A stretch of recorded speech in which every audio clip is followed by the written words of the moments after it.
አይ እሷ በጌታ ናት መባል አለባችሁ። ኦሮ ጴንጤ ነው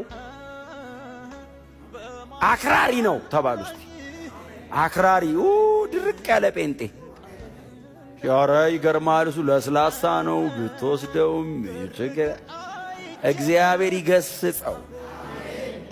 እሱ ጋር አረ ማን እንዳታወሩ መባል አለበት። እናንተ አካባቢ ለመሆንና ማድረግ አይደለም፣ እንዳታወራ።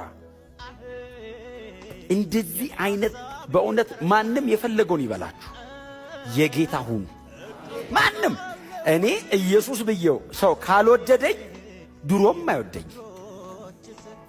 ኢየሱስ ብየው ካልፈለገኝ እኔም አያስፈልገኝም። እንደዛ አይነት ሰው ወንጌል ነግሬው አይ ሌላ ካለኝ መጀመሪያም አያስፈልገኝ።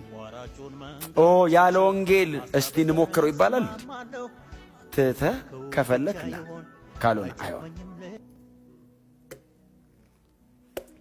ለሞት የተሰጠ ሰውነት ላይ ነበረው። በክርስቶስ ኢየሱስ ያለ የሕይወት መንፈስ ቆራርጦ ገነጣጥሎ ጥሎልኝ ነፃ ወጥቼ ይሄንን በክርስቶስ ያገኘሁትን አርነት ጠብቄ እኖራለሁ እንጂ እንደገና ተመልሼ በኃጢአት ባሪያ ለመሆን ራሴን አሳልፌ አልሸጥም። አሳልፎ መስጠት ማለት የተቀደስኩበትን የኪዳን ደም መርገጥ ነው። ኢየሱስ ቀድሶኝ ደሙን ማክፋፋት ነው። በውስጥ ያደረውን መንፈስ ቅዱስን መቃወም ነው።